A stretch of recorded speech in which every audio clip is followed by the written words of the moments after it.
강제집행정지 담보공탁금에 대해서 권리 행사를 하는 방법 중에 본안 판결문을 제출하는 것에 관하여 살펴보겠습니다. 1심이 선고됐는데요. 피고는 원고에게 2천만 원 및 이에 대한 지연 손해금을 지급하라 라고 판결이 선고됐고요. 가집행 선고부 판결입니다. 바로 집행할 수 있다는 거죠. 그리고 피고가 항소를 했고요. 2심에서 집행정지 신청을 해서 집행정지 결정을 받았습니다. 그런데 이 결정을 받기 위해서 담보로 법원이 명한 2,500만 원을 공탁을 했습니다. 일단 집행정지가 됐기 때문에 가집행 선고부 판결을 집행을 할 수가 없는 거죠. 그래서 그만큼 집행이 이제 지연됐고요.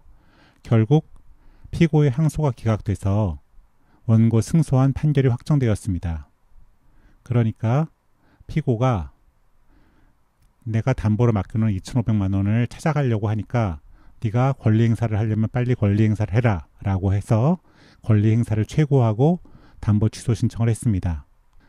보통 권리 행사 최고를 하면은 이 집행 지연으로 인한 손해가 발생했다는 것을 원고가 손해배상 청구 소송으로 별소를 제기하는데 이 원고는 그런 소송을 제기하지 않고 그 대신 1심 승소 판결, 2심 항소기각 판결, 그리고 법원에 신청해서 소송 비용액 확정 결정을 받아갖고 이것들을 이렇게 첨부해갖고 나는 권리 행사를 했습니다 라는 의견서를 제출했습니다.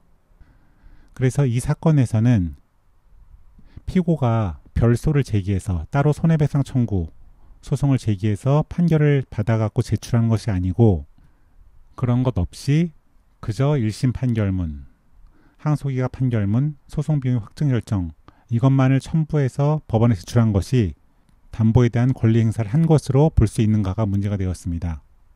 이에 대해서 대법원 2024마 7294 결정은 판결 확정 시 지연 손해금 부분은 강제집행정지 담보공탁금의 피담보 채권의 발생을 증명하는 서면이 될 수 있다라고 봤습니다.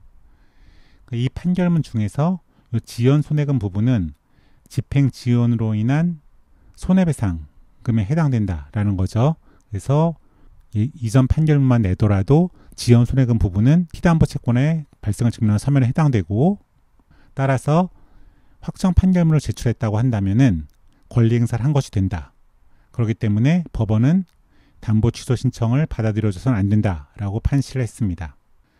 참고로 98-24914 대법원 판결은 토지 인도 및 차임 상당의 손해배상금 또는 부당이득금의 지급을 명한 확정 판결문을 제출한 경우에는 집행 지연으로 인한 담보 공탁금에 대한 권리 행사가 된다라고 판시한 바가 있었는데요.